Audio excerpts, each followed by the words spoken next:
You are listening to the Archaeology Podcast Network. The Archaeology Podcast Network is sponsored by Codify, a California benefit corporation. Visit Codify at www.codifi.com.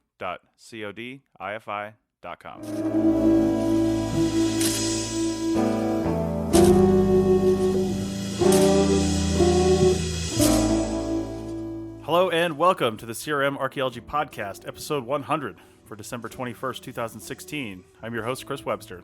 On today's show, we talk about being on the past 100 episodes of the CRM Archaeology Podcast and where we're going from here. So sit back, relax, and listen to this fun and lighthearted episode for the holiday break, because the CRM Archaeology Podcast starts right now.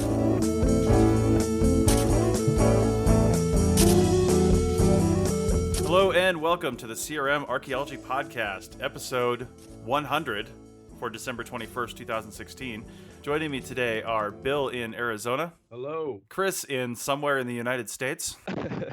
Hi, I'm coming in from a very busy coffee shop in Louisville, Kentucky. Of course you are. All right. And it's Stephen in Calgary. Hello. All right, guys. Well, thanks for joining me today. Today, we've blown by every, I guess, podcasting milestone that I hear other podcasts talk about. And it's like, episode 50 kind of thing, maybe 75, the big ones like that. But we didn't do anything like that. I don't think I've ever discussed in like as a focus for the episode what episode we were on. We've done end of the year type stuff, but this is the first time we've kind of focused on the fact that we've done 100 episodes, and I thought it was important to talk about it because not only have we done 100 episodes, but we're really close to the 4-year mark too. And I think we're just going to talk a little bit about how we got this thing rolling, and how it can move on from there, and maybe what we've gotten out of this, out of doing this podcast, and also talk about some of the people that have been in this, come and gone from the podcast as hosts, and go from there. But first, I'd really like to thank Bill and Stephen for being here, because you guys were on episode 1, February 11th, 2013. First, before I get into any of this, did either of you guys think we would still be doing this in 4 years and hit 100 episodes? No, I didn't. I guess it's kind of like the characters in episode 1 of Star Wars that are like as if they would all be in all 8 or 9 or however many they're going to make. I mean, who could possibly do that, right? So I guess Right. we're all the Yodas, right? They can live 700 years and still be with the Force. Yeah. Steven, how about you? Did you think this had any staying power when you first came on episode 1, especially after what you'd heard before that? I don't know.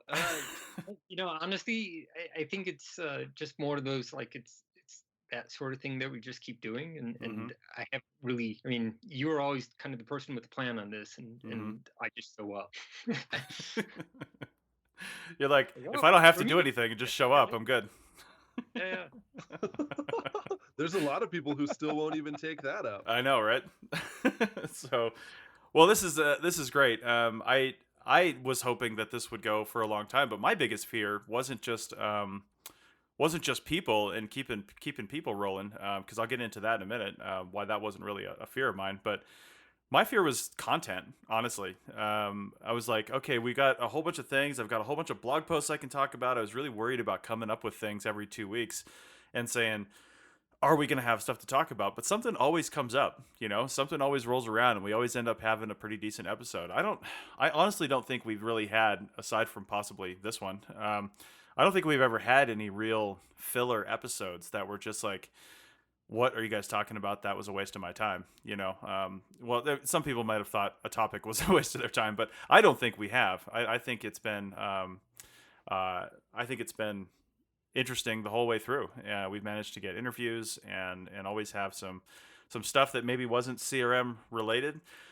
And that's partly because I didn't have anywhere to put that show, so I just threw it into here. But I hope some people got something out of it, getting a little different information. But let's go back real quick, though, to sort of the beginning of where all this started.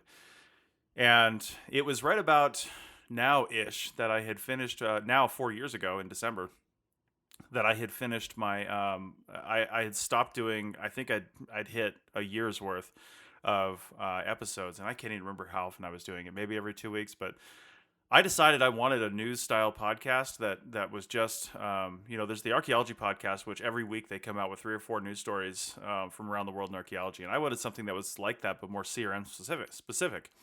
And what they do is they just gather news sources from different things around the world, and sometimes they're newspapers, sometimes there's they're journal articles, sometimes they're whatever they can find.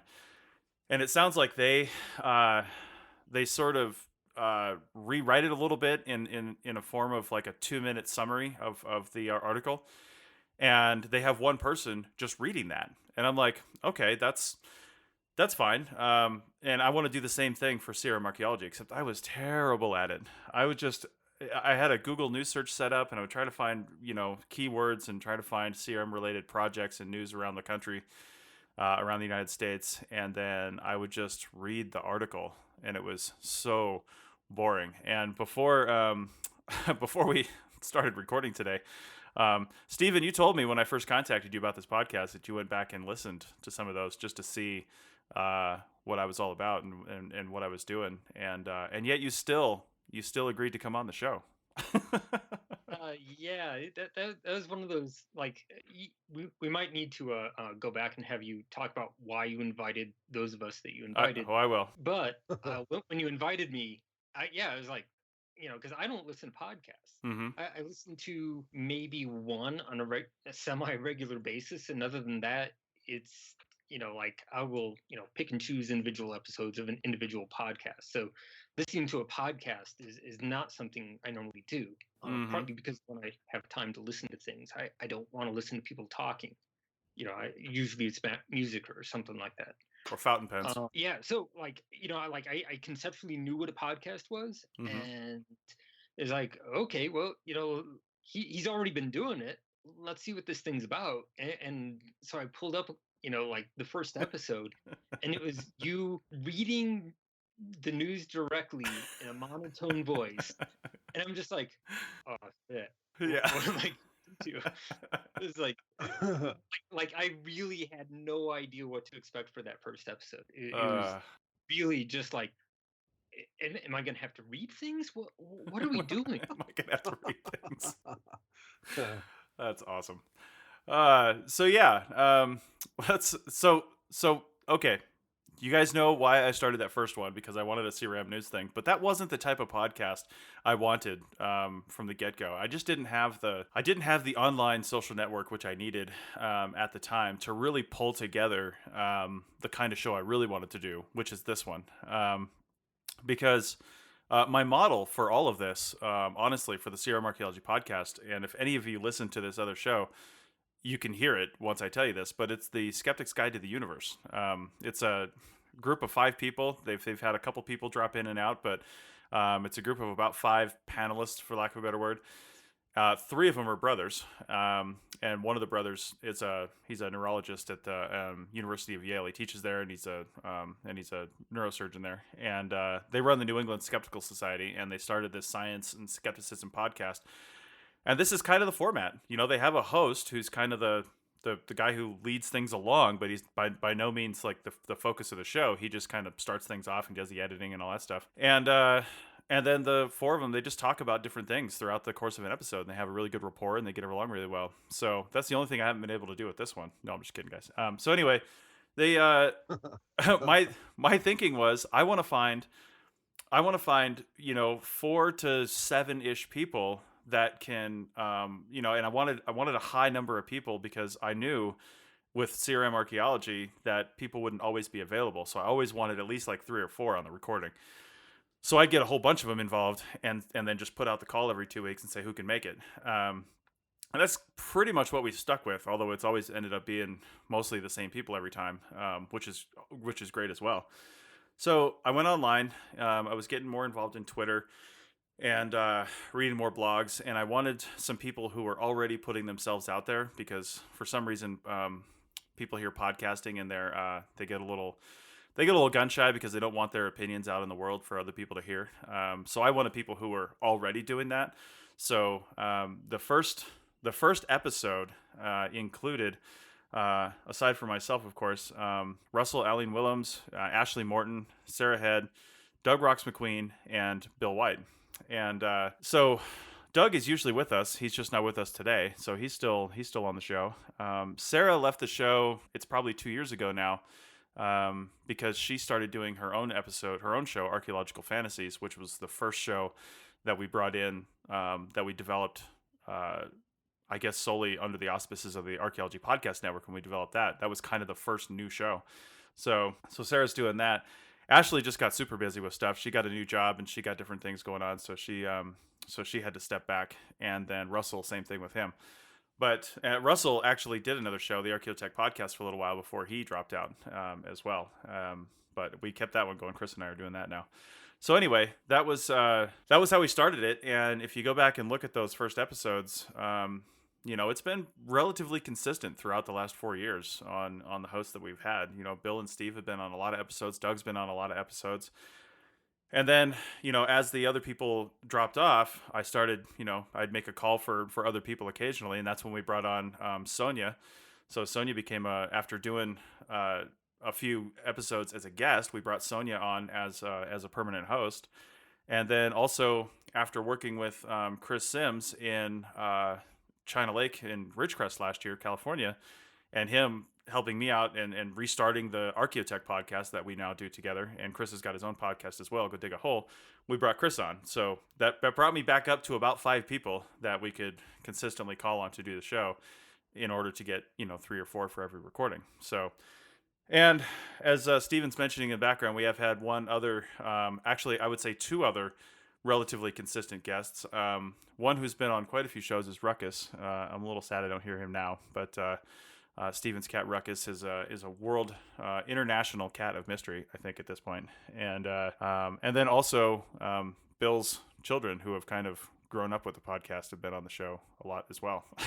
So, although Bill, your kids have kind of featured in the little Easter eggs at the end sometimes, like just a few episodes ago. Oh yeah, usually. Yeah. Yeah, I mean, thinking back on it, my son was just a little toddler when we started doing the podcast, and my daughter wasn't even born yet, and now she'll be 4 in February. So Nice. Yeah, pretty interesting development there. Nice. So anyway, that's kind of how we got started. It's been relatively the same all throughout the last 4 years. Once we kind of hit our groove and we got it going. We've had a whole bunch of interviews, and we've had I think some of my favorite episodes are the ones where we just talk about a subject and we just get going. Because this is another reason why I looked for the types of people that I did. I wanted people that had a lot of experience, but also weren't afraid to express their opinion, and more importantly, weren't afraid to disagree with me, which Bill and Steven do on a regular basis. So, which I appreciate, because you don't want to just have a talking to an echo chamber. You know what I mean? So I love the fact that we all have very different opinions on a lot of these things, which just shows people when they're working that they might be working for a company and they've been there for 6 or 7 years, and they're like, oh, this is the way we've always done things. And I'm hoping they listen to our podcast and find out that we can't even agree on things, because we've worked all over the place and we've worked everywhere. So I definitely appreciate those opinions. So, all right, Chris, you were a relatively late addition to the podcast. I think you're our most recent addition to the podcast. What was your impression of the show and podcasting before you came on, and what was your reaction when I asked you to come onto this show? Because you've been on a number of episodes now already. So yeah, I think I started coming onto the CRM Archaeology podcast in the episode numbers 40s or 50s maybe, and that was I don't know, almost 2 years ago, and it was neat how things progressed, because it was at first I knew you through Twitter, and I went to the Twitter meetup at the SAAs in Austin, Texas, and I feel like I got more and more active in the online archaeology community that was kind of hovering around in various social media, and then through there, I did the profile in CRM, and then you asked me to come on to the CRM Archaeology podcast, and things went from there. And I ended up, after a while of, talking and trading messages back and forth, you sent me a message one day randomly, and you're like, hey, you want to come out and work in California?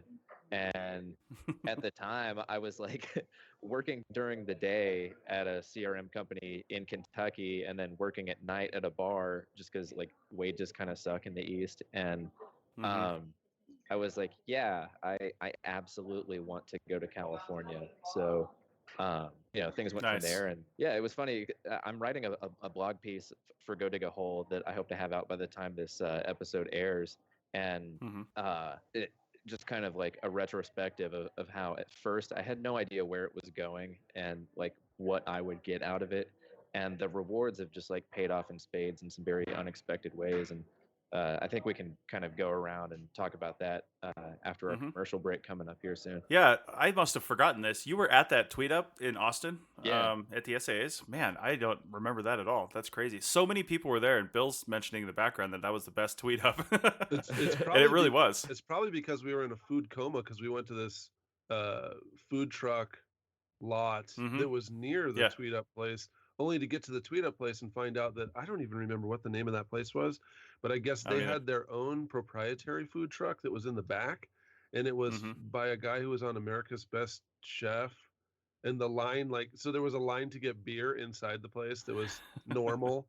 And then the line outside to get food at the food truck was just astronomical. Yeah. Yeah, Austin's got Yeah. the food truck thing. I mean, they know what they're doing when it comes to that. Yeah, no, you're right. That was really good. That was an amazing tweet up. I met so many people for the first time, I think, that I'd only known online and that have become, really good friends since then. And they might be friends I only see at conferences, but every time we get to a conference, it's like, it's like picking right back up where we left off. And I think the podcast has helped to solidify those. And then not only that, but, online relationships through, Twitter, Facebook, and everybody read each other's blogs. So anyway, Steven's mentioning that was the Liberty in Austin. That's good to give a shout out to them because that was a really good venue. And John organized drink tickets and everything. Like he bought a whole bunch of drinks and we all got these little tickets. So yeah, it was a really good time. But let's take a break real quick and then we'll come back and reminisce a little more about the CRM Archaeology podcast. Back in a second.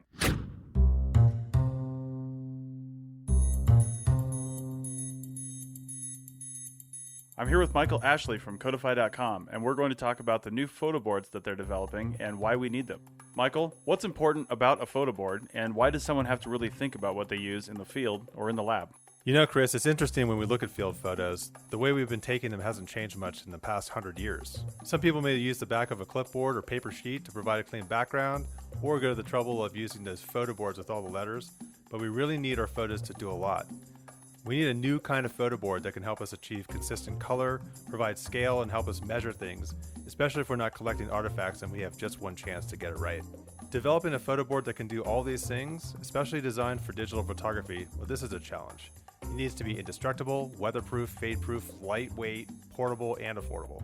So what is Codify developing, and as it says on the website, what makes it magic? All right, in our lab and field testing, we started with a 10 by 12 inch board, big enough for most artifacts we encounter in the field, but not so big it would be a pain to carry. The board is magic because it has special markers on it that will produce a measurable model in 3D just from taking a few photos, and the object will be magically color balanced by using the board as a background. There's space on the bottom so we can superimpose a digital caption and company logo, plus a space for either physical barcodes or virtual ones to dramatically improve field and lab accessioning of artifacts and samples. So we've already received a lot of suggestions for other boards, so we're releasing a 4x6 inch pocket board in both imperial and metric. And we're psyched about our directional arrow, which has both metric and standard scales on it, and will white balance your photos. It's really cool. So when can people expect to get one of these photo boards, and where can they get them? All right, well, we're excited to say that we have a limited run in production right now, shipping just in time for holiday gifts. We want to get these in your hands and look forward to your feedback. Chris, what kind of deal can APN listeners get? All right, well, Codify is offering a great Cyber Monday deal for APN listeners. Just head over to www.codify.com/APN for a discount code that's valid just for you. That's codifi.com/APN. Thanks for listening, and now back to the show. All right, we're back. So I guess where I want to go with this is we can talk a little bit about what our our favorite episodes are and what we've liked about the CRM Archaeology podcast and maybe even what we want to do differently in the future if we could. I'll kick it off. I don't think I have I don't think I have like a single favorite episode, but I have some favorite types of episodes. And for me, it's the ones where we bring in a completely different perspective. Like we brought in Jordan Harbinger from The Art of Charm, which if you just hear that part, you sound like he's such a tool. And he kind of is a little bit. But the Art of Charm podcast gives a lot of skills to both men and women in how they can, network and interact and relate with people around them. And I think it's just a really good tool and resource for people who are professionals in any industry. But then one of my other favorite ones, because it was sort of way out of left field, is I was listening to the Art of Charm podcast and he had on a guest, and the guest just happened, he was talking about dreams and analyzing your dreams. And this guest just happened to mention that he used to be a CRM archaeologist, and he just let that roll by because no one on the Art of Charm podcast knows what that means. And I contacted Jordan and I was like, hey, give me the contact info for that guest. And he did. And then I talked to him, and it turns out we worked for several of the same companies and, in the past, and he's been out of the game for a little while, but he got into writing books about dream analysis, and it was really great. I'll try to find that and link to it in the show notes, but it was a really fun off episode. And that was just a little over a year ago, I think, because I remember shooting that episode and then sitting out, Chris, I don't know if you had joined us by then, but we were on the far northeastern edge of the project area on South Range on China Lake. And I remember sitting there for lunch in the middle of nowhere, just like we had no cell phone service out there. We had nothing. And just thinking when he was telling us how he used to sit down at a site and just kind of relax back into not a dream state because he wasn't sleeping, but kind of relax into that sort of mindfulness state, I guess, and just just listen to the sounds around him and imagine what it was like in different time periods. Yeah, I just wanted to interject with I think it's really funny that those are your favorites, because those are always the ones where I'm like, why are we talking about this? Referencing my earlier point.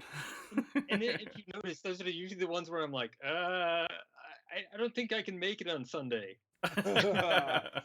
Oh man, both of those ones were great though. That the one where he was talking about doing pretty much meditation at these sites and trying to feel the feeling or whatever. I mean, I've been doing meditation for a long time, but just the idea of sitting in the jungle with bugs, because he was talking about how the mosquitoes would bite him and stuff, and he would just wait.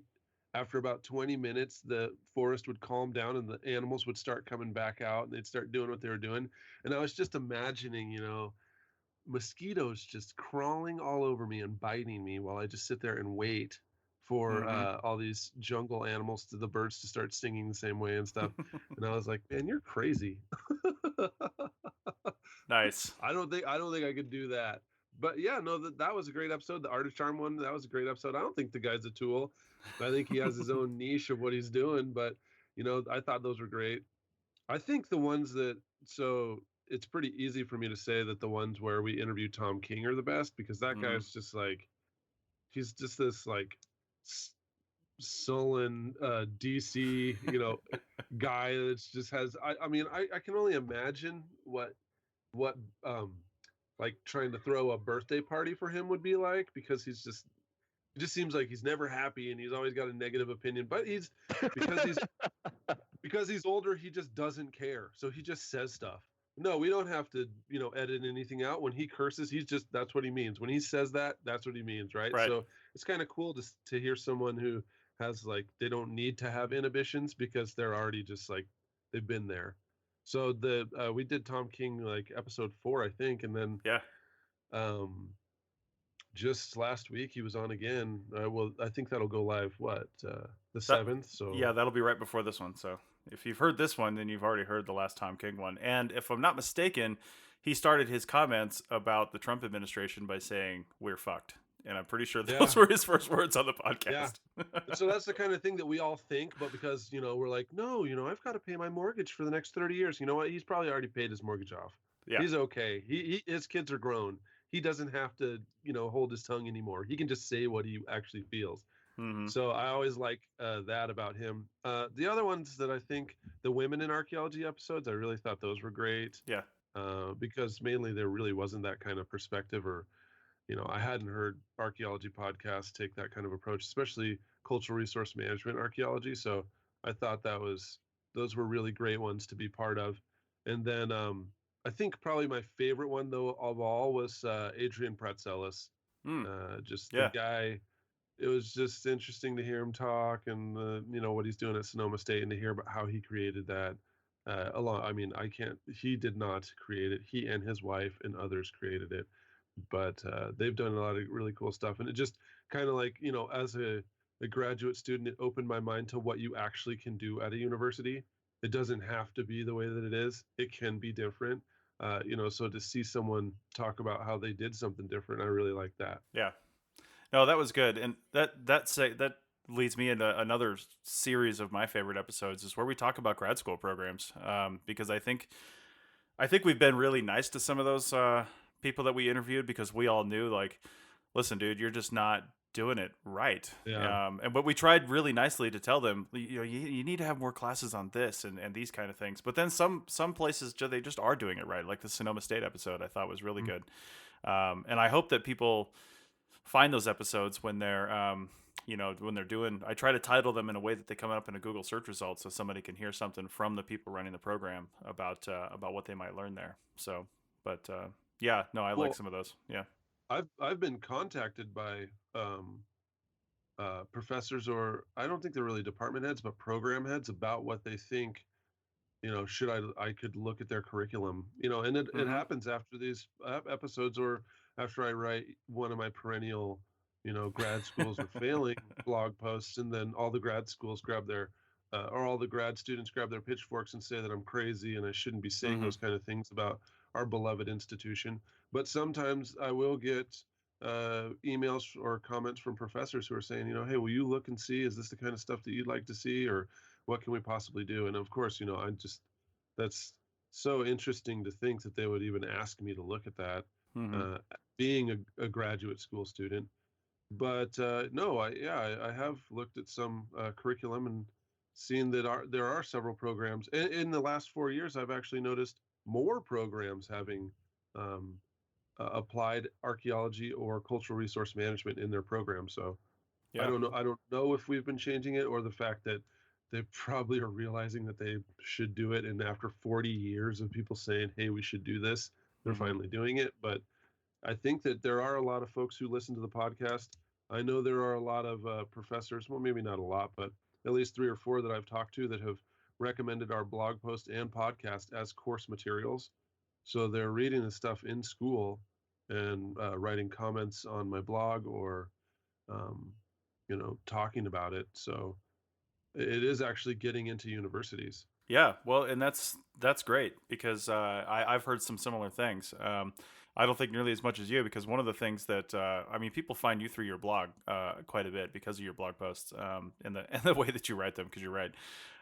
One of the things that the podcast has done for me is it's made me stop blogging as much. I used to blog quite a bit, which is I think how a lot of us initially got connected. But I just find that after, I'm on 2 or 3 podcasts like a week. It feels like at least 2 a week, and I feel like everything I have to say is just being done audibly, and that I find that I don't really have the time to sit down and write blog posts anymore. But I might be. I might be later on because now that we have Chris is editing for us now, that might be freeing up my time a little bit. But and then I'll Yeah, address. thanks for tanking my blog. Yeah, no shit, right? but you're the same thing, Chris. I mean, yours is even more of a reason almost not to have a blog because your podcast like is an actual extension of your blog. I mean, they have the same title and the same subject matter, so that I actually kind of understand a little bit. But I think where I would see your blog, Chris, is as like really extensive show notes. You know what I mean? Like a real in depth into some other things that you talked about in your podcast, maybe. Yeah, I usually use my blog as kind of like the long form, like expanded, I don't know, like editorial of whatever podcast I have going on Go Dig a Hole. Especially like in the beginning of that podcast. I'm only like 14 or 15 episodes in now, but Yeah. it's been on for a year, and I took like, I don't know, like a 6-month hiatus out of Mm-hmm. it. But yeah, so it was like very much tied hand in hand, and now it's just kind of like hard for me to keep up with blogging, just because I feel like I'm running out of material without, just like regurgitating stuff from the podcast. And Right. as Bill's saying in the chat going on in the background, uh, we kind of have this thing going back and forth where we'll write rebuttals to each other's blog pieces whenever we have like a minor disagreement on like, a subtly. It's like we basically agree on everything, but there's like some like little subtle nuance to it that we're like, no, actually, it's blah blah blah. Mm-hmm. Yeah. Yeah. Sometimes it does feel like we're in a little bit of an echo chamber, isn't it? It's just all of us talking to each other on the internet. But yeah, that's a good point about the blogging thing, because what made me think about some more stuff about my blog is I've always told people that want to start a new blog, if they happen to ask me about it, like what should I do, blah blah blah. The one thing I hate that blog posts always do, because it's inevitable. You'll see the thing, you see the first blog post from anybody is always, oh, I'm going to do this and this and this, and it's going to be amazing. And then they'll write like 3 or 4 blog posts and then nothing for 6 months. And then they come back and say, sorry, I haven't been blogging, but I had all these life circumstances. And then there's no content. And then you go another 6 months and then there's another one. Sorry, I haven't been blogging. And it's like, I don't care. I'm here to read an article basically that you wrote. And I'm not here to really concern myself with your life circumstances. I hate to be brutal about that, but that's the way it is. And I've never done that with my blog. I've never kept myself to a schedule. I've never said I'm going to write a post every week, because I think when you do that, it causes you to just like give fluff content that nobody gives a shit about. Because the simple fact is, and it's the same with the podcast, nobody's sitting on the edge of their seat waiting for the next whatever to come out, right? They just have it in a feed, like an RSS feed or something like that. And when it comes out, oh, there it is. Great. But the funny thing is, for me, psychologically, is that while I've never thought that way about my blog, I've been, I don't think we've ever missed an episode of the CRMR podcast coming out. I may have been late a couple times, but and due to restrictions on travel and internet, but I've never missed an episode coming out. I've never run a rerun. I've never done anything like that. And I really feel like having this content come out in a quality way, but in an organized, scheduled fashion, is really important. And especially after we started the network, it's like I want to have certain things on certain days and have a nice assortment throughout the week of different things. So that's how I've kind of thought on that. But with blogging, I don't know if I'll ever blog again, because every once in a while I think maybe I should write a blog post about what's on the podcast network this week, and I was like, that's stupid. I'm not going to do that. But yeah, I don't know, Chris. Yeah, I have to say that I still write, and I just haven't published anything on my blog. And I had the author Brian Fagan, who's just a prolific historian and archaeologist and author. He came to my class one time and just like hung out and talked to us. It was a graduate seminar when I was in grad school at University of Louisville, and I asked him, I was like, how do you put out so much material? Like, how are you so prolific of a writer? And he said this advice that really helped me get through grad school, which was write every day, even if it's just total garbage, stream of consciousness, just drivel. Just write every day so that you're always in the habit of, like, you will never get writer's block if you're always in the practice of getting words from your head out onto paper, keyboard, whatever. And so I still do that. Like, I still write like pretty often, and I have just drafts saved on my blog. And it's one of those things where it's like I'll go back through my drafts every now and then and read through it, and I'll be like, yeah, I don't really want to put that out. I don't feel like fleshing that one out and just putting that out there. But it helps me personally, like, kind of organize my thoughts and stuff like that. Yeah, no, I agree. And I used to actually write more frequently than I do now as well. But I find out that all my writing these days is writing show notes and proposals and different things like that. Man, it's just like time has gotten away, which is why I do like the podcast. And I think my ideal situation as an outlet for opinion and comment is the various podcasts. And I'm glad that we have a number of different ones, so we don't have to bore people with a subject they're not interested into. They can just go to the podcast about that subject if they're interested in it. And I really like that, and I hope people get things out of it. And I guess the other thing I like about podcasting is people can listen to them in different ways. You know, you can listen to it while you're working, while you're in the car, while you're, on an airplane or something like that, when maybe you don't, in a lot of those cases, you just can't read. I mean, you can't read while you're excavating or surveying, but you can listen to a podcast in a lot of ways. So, and that's, I wish we had those demographics, because I have heard over the years a few people say that they subscribe to the show and they put the show on when they're on their way to work, and they've got 3 other people in the car who aren't subscribed to the show, probably. And so it'd be interesting. I wish we could say how many listeners we actually have, based on that, but it's really difficult to of course, calculate those sorts of things. I will say we're going to go to break soon here, because we're going to bring Sonia on after the break. She had a delay, but so we're going to go to the break early so we can have a longer third segment. But I would just like to say, I don't know what the numbers are now, being December 21st, if you're listening to this on the day that it came out. But as of the end of November, because it's the 4th right now as we're recording, but as of the end of November, we were at 38,000 monthly subscribers for the Archaeology Podcast Network, and we're on pace to break 45K easy by the end of December. So that's pretty amazing, and I really appreciate all the shares and retweets and things like that we get from people, and just people talking about the show, because we literally get nothing for it, no matter how many listeners we have. We get zero revenue. We're getting some in right now, but that's paying for editing. So we all just do this because we love talking about archaeology and educating and getting the information out there. So let's go to break real fast, and we'll expand this topic and talk a little bit about podcasting as public archaeology on the other side of the break. Back in a second.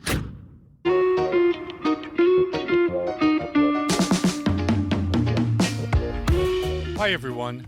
This is Christopher Dorr with Heritage Business International, and here's this week's Heritage Business Tip from the archive. This week, we look at an important point about negotiating.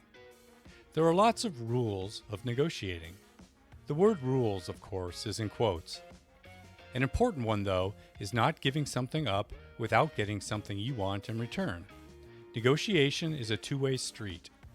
When you're at the point of negotiating, both sides want to make a deal. If the other side asks for a concession, give it to them, but get something that will help your organization in exchange. If your client needs a quick response, ask if they are willing to pay to have someone on call. If your client asks for a discount, give it to them if they are willing to agree to a guaranteed volume of work. Get the idea? To receive our most up-to-date Heritage Business tips, you can subscribe to our free weekly email at heritagebusiness.org.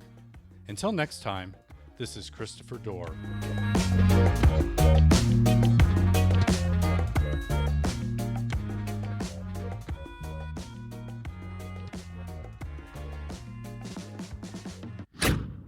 Okay, we're back for our final segment of the show, and we've been joined a little late by Sonia Hoopmacher, who I mentioned was one of our latest installments as a primary host of the CRMR podcast. Sonia, how's it going?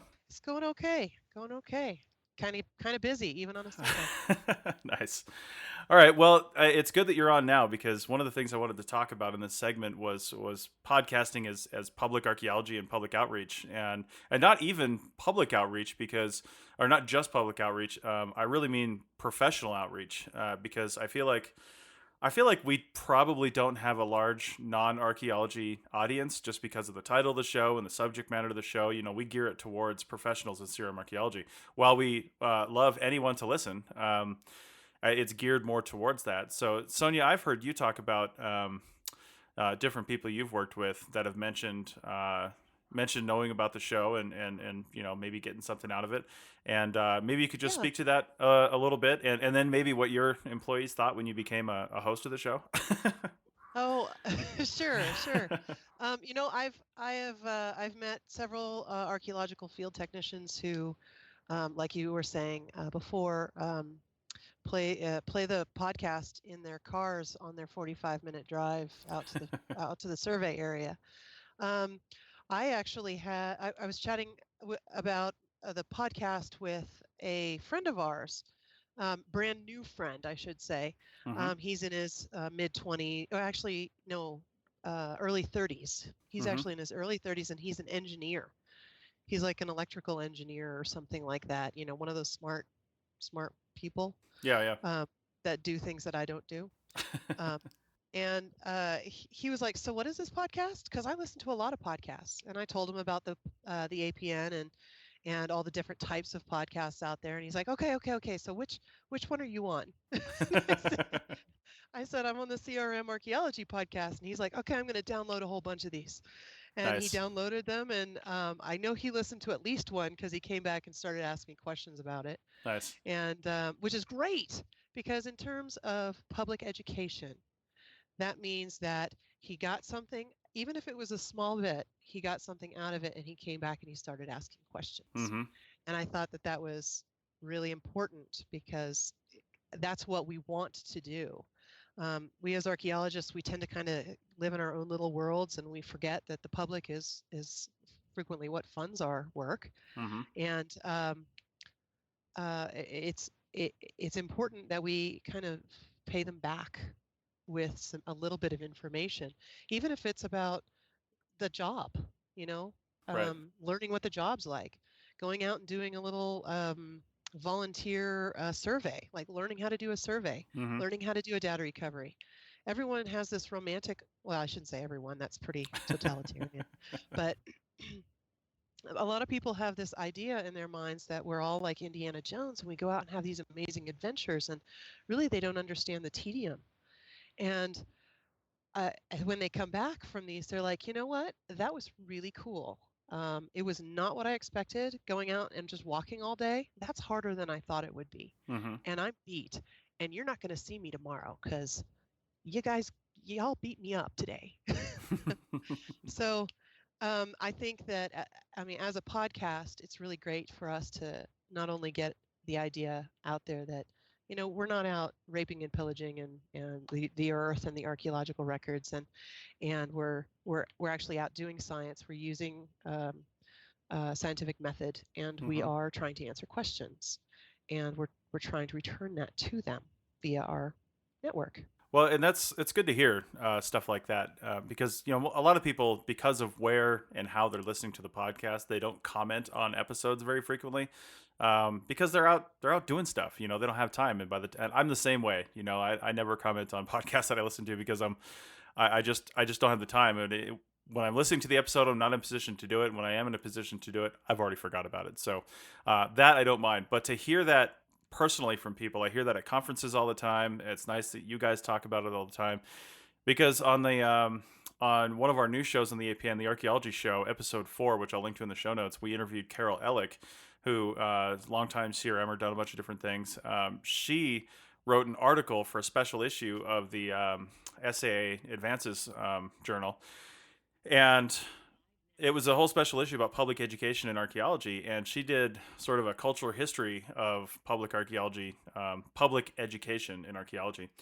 And she talked about all these different things going back, 4 decades, people have done to try to educate the public about our field and what we do. And then it was the last part that intrigued me, though, because she's like, where can we go from here? What are the next steps? What are we doing? And she didn't mention podcasting once. And she didn't mention blogging once. She didn't mention any of those things where a lot of people are actually getting a lot of information. And nobody gets information out of a closed business meeting at the SAAs that only a handful of people have access to. You know what I mean? I mean, even the article that she wrote has a very limited reach when it really comes down to it. So it's and I told her that on the podcast. I was like, I said, I've almost quit giving papers at the SAAs because the 15 people that are sitting in the room listening to my paper already probably know what I'm going to say, because they're all drinking the Kool-Aid, or they wouldn't be sitting there anyway. And if I just put out a podcast about the subject, I can instantly get 5,000 people to hear what I have to say about that topic. And if you look at the wider context of the APN, I can get 40,000 people to hear it. So I feel like this is a venue that we need to keep going for a really long time. As long as it keeps being informational to people. So I just wanted to hear from some of the other guys on the show, some of your sort of pub arc outreach things you've been involved with that the podcast helped out with, or at least your involvement with the podcast. Chris, I think you had a story from the field school you do every summer. Yeah, I love to take any opportunity I can to brag about my students in the AFAR field school. I've had them on several podcast episodes over on Go Dig a Hole, and um, I'd say like there's been a ton of really rewarding outcomes Mm-hmm. for me personally from podcasting, but I would say like number one up there is, and this has happened a handful of times, but just a couple days ago, one of my former students sent me a message and she got her college acceptance letters back, and Mm. she thanked me really deeply for, like my help in getting her basically her top pick of her colleges. And that that's like the most meaningful thing to me. And she's not going to pursue archaeology as her major, but the fact that like her involvement in archaeology did something incredibly beneficial for her own future, Mm-hmm. and that I could help out with that, I mean, that just meant like a lot to me. And so I mean, they're brilliant students. They're really hardworking, and it's just cool that podcasting and volunteering, time to do, basically like outreach and education, it benefits, not just us, but everybody involved, and tangentially, people who hear about it too. So it's a big community service that we can't really measure very accurately, like how deep it impacts people, but Mm-hmm. it's important for us to keep doing it. Yeah, those are really good points. Last night, so December 3rd, I was at the I'm in the Civil Air Patrol for Nevada, and we had our 75th anniversary of the Civil Air Patrol, 75th anniversary gala, because the Civil Air Patrol started 75 years ago, actually, on December 1st. And one of the people that spoke at the event was a former cadet, and it was kind of funny because we had the organizer for the event. It was a kind of a 1940s themed event, gala ball kind of thing, because this was started in the 40s. And so she contacted this like swing dance demonstration group or whatever at the University of Nevada, Reno, and the guy in charge of that just happened to be former military and former cadet from the Civil Air Patrol like 15 years ago. He went back to college late after serving in the military and then doing some other things, and then he went back for his bachelor's degree. But he got up and she had him get up and speak about what it meant being a cadet, and I think a lot of the same about the podcast actually, and the impact that we can have, because he talked about all the different stages of his life since he was a cadet when he was in his teens, and how those experiences help shape and form how he was able to deal with other things. And I feel like, um, I don't feel like we have quite that impact on people, but a lot of the things that we say, might get into somebody's brain and then affect the way that they interact with the people around them, and the things that they do on a site in a positive way, hopefully, and then that has a ripple effect throughout the field. So while we're not talking to everybody that's working in serum archaeology, I still meet people that don't even know what a podcast is, let alone our podcast, which is not too much of a surprise, but it's getting fewer, that's for sure.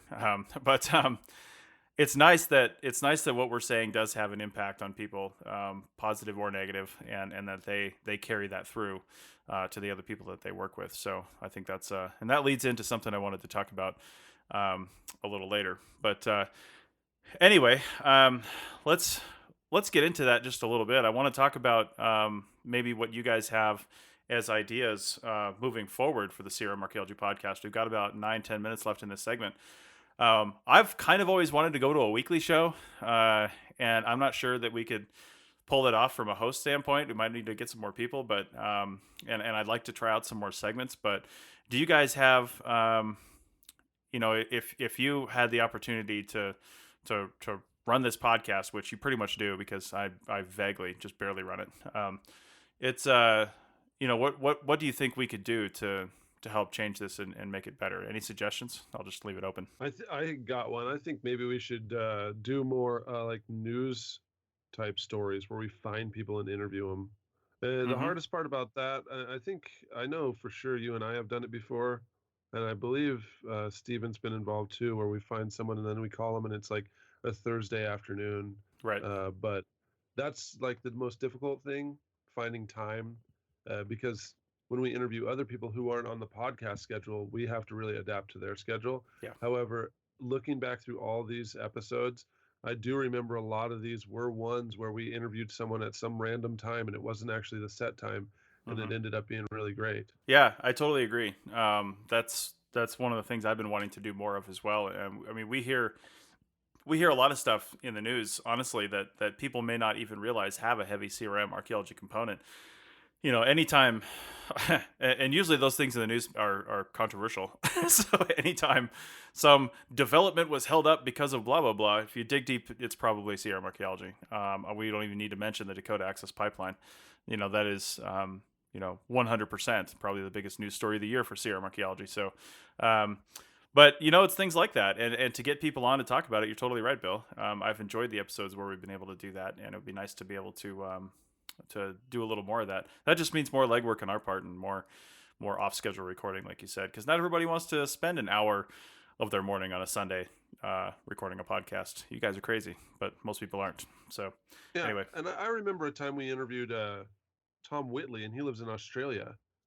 I mean, that guy was like, I can't remember. I think it was like 4 or 5 in the morning for him just to be able to record with us. I can't remember. It was a ridiculous hour on a Sunday morning, but he told us about what he's doing at I can't even remember the Australian university, but University of Western Australia, I believe. Western Australia, that's right. I mean, really great stuff going on there. And he used to be a CRMer for a long time in the United States, but that was one that we adjusted our schedule and probably ended up being one of the better podcasts that I can remember. Yeah, that was really good. And he was talking about some of the CRM in Australia and how that's kind of imploded after recent regulation, which we should really be paying attention to now. We might have to have him back on, although I'm pretty sure he's back in the United States, if I remember right. He's left that job and he's back here now. But either way, I agree. It's nice to do those sorts of things, to do those sorts of episodes, and we should do any more. Any other ideas from the host of the show on things you might hear on other podcasts and other ideas we might have? Yeah, I'd say like my favorite episode. I've got a ton of ones that I just absolutely love, but my favorite one was the one that we recorded from the Great Basin Conference. And even though the sound was just terrible because there was so much background noise, it was just really fun to have everybody sitting in the room together.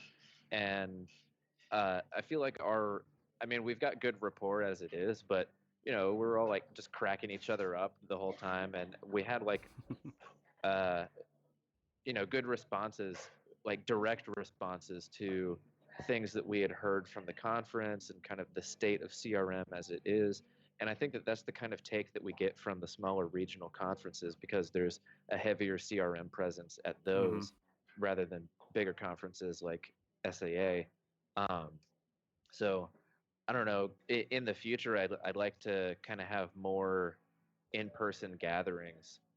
I know that that's really hard since all of us are far flung, but here in I guess like a month or so, I'm going to be out in Arkansas with Sonia, and I'm sure I'm going to end up working in person with you, Webby, and with Michael Ashley, and hoping to swing through and go see Bill in Tucson later in January. So there'll be chances for smaller spin-offs like that, but whenever we get the chance to have the whole gang back together, I would really love to really seize that opportunity. Well, at the very least, first off, a comment on the GBAC. I can't believe how many of us were at that. I didn't even know like some of you guys were gonna be able to go until like a week before, and I didn't even know Bill was gonna be there until like the day before. But that was amazing. All the conferences we've all been to, and we meet at the Great Basin Conference in Reno in my backyard. That was ridiculous. But the next time that I can think of that a lot of us are going to be in the same place is the SAAs. So we'll definitely be putting more information about this as it gets closer. But I've got a forum scheduled. It's actually I've got the time now. It's Thursday evening.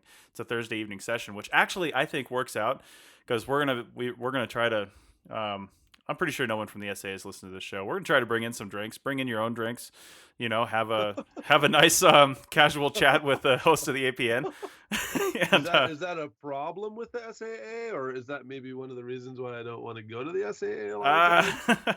I don't know. I was thinking at the digital data interest group, I think it was, during their lightning talks. Everybody had drinks in there. It was an evening session on a Friday, I think, and it was their business meeting / lightning talks, and it was great. Everybody just brought stuff in and had a great time. So we're definitely going to make it an evening out of it. So I think Thursday evening is good, and you guys can all thank me listening to this that want to go to that. I was called by the SAs. Somebody's trying to get their session moved, and they're calling all the people with a Thursday evening session, and they tried to move us to a Saturday morning session. And I was like, no, that's not going to work for our format. So yeah, I actually wanted to kind of extend an invitation to our listeners to come and talk to us. Absolutely, come say hello. We want to hear from you. We don't get to hear from you very often unless you send us a text message or an email or something, and we don't get those very frequently. So if you are a listener and you're attending the SAAs this coming year, we want to interact with you. We want to hear what you're going through in the field. We want to be able to address that on this network and in this podcast in particular. So come talk to us. We're actually really nice folks. and I'd like to I'd like to definitely second that, because the more conferences I go to, especially the SAAs, I'm often down in the book room now at a booth or doing something, and because in the book room you literally have to shout everything that you say because it's so loud in there. People end up hearing my voice, and I get people turn around and then they talk to me and say, "Oh, I recognize your voice from the podcast," and that's fantastic. It's the conferences and those types of interactions are about the only listener input we get on a consistent basis. So it's great, and it really showed me the power of podcasting and our reach too, because the first time that happened to me, I remember it was at the SAAs in Hawaii, in Waikiki, which I believe were just a few months after we started the podcast. And Russell and I were standing in a little convenience store next to our hotel before we went off to the convention center, and we were talking, and the guy in front of us turned around and said, "Are you on a podcast?" And I was like, "Yeah, and it's only been on for like 3 months. Thanks for listening." So anyway, that was really cool. Steven. Yeah. I know a different podcast network that's not ours. They when they do the recording, they do like a live show. Mm-hmm. And then they have like an IRC or some sort of chat room going on, right, where like people can listen and they can and kind of contribute in the chat, but they're not really talking on podcast, and it might be an interesting thing, or maybe a better way of getting feedback if we can get like a live audience, I guess. Yeah. So maybe something that's something to explore for future. We can figure something like that out. Give it a test run, see if anybody shows up, and and go with that. Well, that's a really good segue into the last thing I wanted to bring up before we end the show for the day. And that is the future of not only the CRM Archaeology Podcast, but the Archaeology Podcast Network. And I say the whole APN because it impacts all the shows on the APN. One of the things that we're planning is that the APN right now is basically a department of DigTech, my CRM firm, because I was too lazy to set up any paperwork for it. So the APN is actually officially owned by DigTech for legal reasons. But what I'd like to do is either make it its own nonprofit or bring it as a department under something else like Codify or something like that. And one of the big reasons for that is we're kind of planning in the future to have a consolidated working space for not only Codify but the APN and likely PCS as well, which I've mentioned on the show before. And the reason for that is just so we can have all these resources in one place. And one of the things we eventually want to have with the APN, and Tristan Boyle, our co-founder, has got a really awesome, 5-7 year plan for the APN, where he eventually takes over day-to-day operations of it. And we want to have video, we want to have live podcasting, we want to have all this stuff. And some of that's going to take a studio and a lot more equipment and a lot more subscriptions to different services and things like that. So money, basically. And for that to happen, I don't ever see the APN being super profitable on its own, just because of the way that we've set it up. It's not really intended to be that way. Although we are going to start doing some branded podcasts that won't be branded APN, but we'll be producing them for people. But once we start doing that, then the APN will bring in its own money. But if it's under another department, then it can be funded by those other activities, and we can start doing a lot of those other really fun things. So Chris is mentioning in the chat here, Thursday, March 30th at 6 p.m. That is the time for the forum that we're going to be having. Which I say forum because that's the terminology the SAA has, but really it's going to be as many of our hosts as I can get up on the stage, standing up in front. We're hopefully going to have somebody with a microphone or a recording device out in the audience, and it's just going to be us having a conversation with you, pretty much like we're doing now about public archaeology and podcasting and things like that. So we'll just let the conversation go wherever it can. And since we're a Thursday night session, we can probably just go as long as we want, and until the venue closes us down. But anyway, I think that's it for this episode. Again, we'll have more information on the SAAs coming out as we approach that closer. It's still 4 months away, but we're getting pretty excited about it. So again, thanks for everybody. Thanks everybody for coming on. This has been fantastic, and it's been an awesome almost 4 years and 100 episodes, and I think we can definitely do 100 more. I don't know if you guys can do 100 more. We'll find out. I was talking to my kids before the show, and I was saying, yeah, if I keep rolling at this rate, I might be able to do 1,000 of these before I die. Nice. Depends on how much I drink, though, in the next 20 years. Right. All right. Well, guys, again, thanks a lot, and thanks for being on the show, and everybody, thanks for listening, and we'll see you in the field.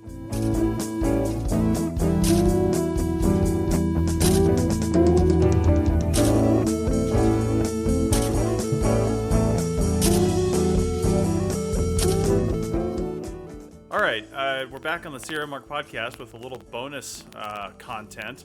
We've got a new show starting in January 17th to be exact, and I wanted to interview Jessica, the host, and find out what the show is about, what she's all about, and you know what we're going to expect on this show.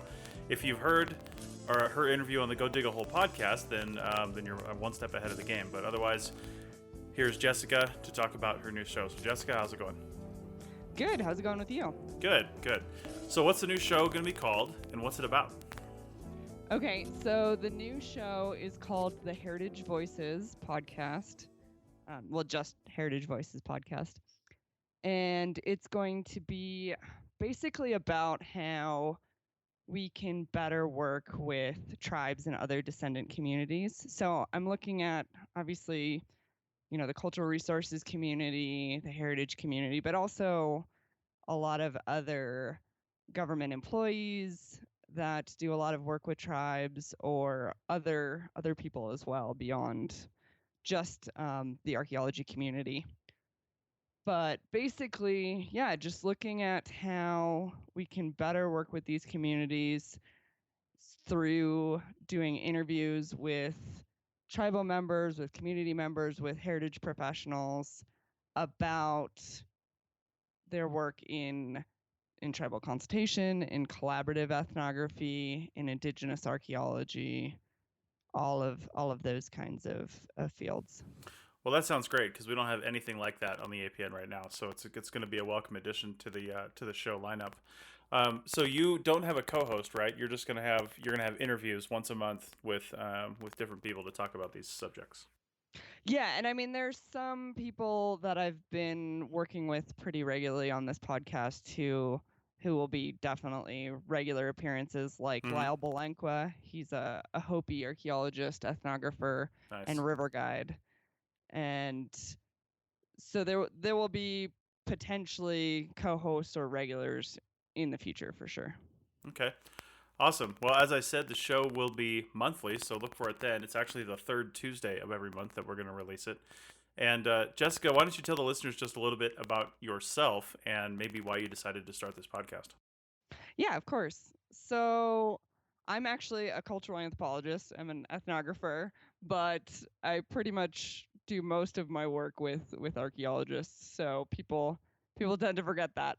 But wait, archaeologists do cultural stuff? You lost me. Okay, sorry. Go ahead. Right? So because basically I work in the CRM field. So I do CRM ethnography, or also I do tribal consultation. So I've done basically a lot of work with tribes doing research about places, especially on public lands, that are important to them and how they're important to them and how federal agencies can protect them. And through this process and through all of my friends and colleagues being archaeologists, one thing that definitely has come up quite a bit is that there is very little in terms of training out there right now for tribal consultation and working with tribes in general. It's pretty much getting to be expected, but there's just not a lot of guidance in how to do it well. And so that's really why I wanted to start this podcast, especially because tribal consultation is really expanding, and it's expanding outside of anthropologists, to natural resource specialists, managers, and other people who don't have that anthropology background like archaeologists and cultural anthropologists do. So I just wanted to provide a resource to help people better do this work. Awesome. Well, we've seen how important tribal consultation and just knowledge of tribal issues is for all archaeologists, regardless of your background. In the recent and ongoing horrible things that are happening at the Dakota Access Pipeline. So, Absolutely. That really kind of brings it home for people, and this is a timely podcast to start educating people about those issues. Do you think now, Jessica and I didn't talk about this beforehand, so this is totally unscripted, as if somebody couldn't tell. But no, do you think you would include, since you do this for a living, and this is kind of, I wouldn't say this is a kind of thing that's a regular deal in CRM archaeology, obviously. I mean, we get in there, we do the work, we write the report, we go home, right? That we do on the next project. Mm-hmm.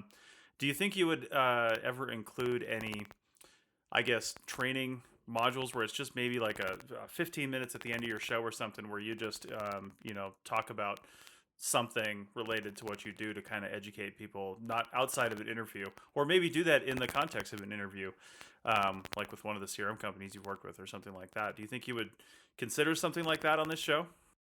Yeah, absolutely. So my first interview that I do is with the Grand Canyon Tribal Program Manager. And one thing that we've specifically talked about is doing a follow-up episode that looks really in depth at the consultation process and how step by step how to do tribal consultation.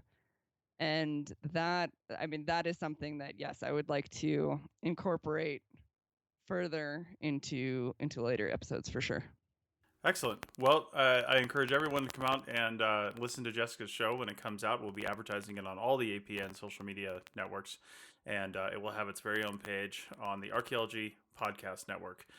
So, Jessica, if anybody has any questions for you regarding this, or maybe interview suggestions for you, where can they contact you? Yeah, so they can contact me a couple different ways. First, through my email, which is jessica@livingheritageanthropology.org.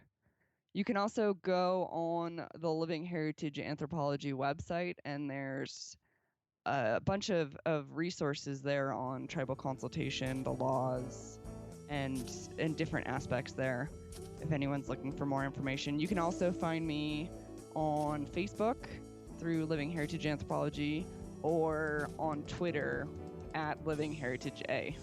Nice. Okay. Well, thanks a lot, and we look forward to the show. All right. Thank you.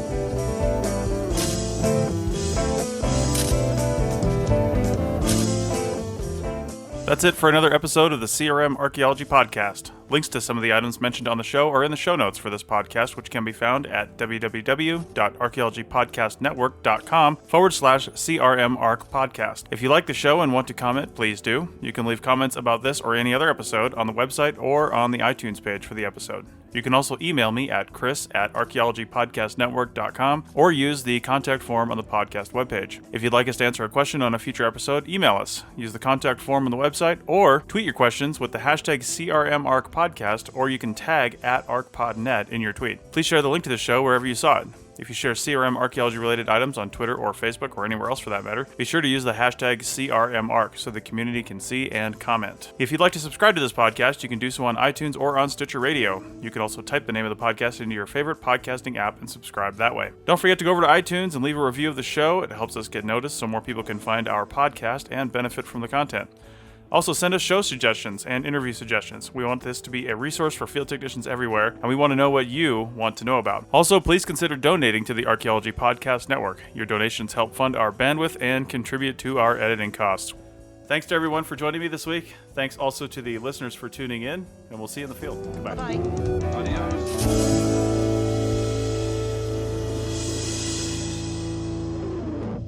This has been a presentation of the Archaeology Podcast Network. Visit us on the web for show notes and other podcasts at www.archaeologypodcastnetwork.com. Contact us at chris@archaeologypodcastnetwork.com.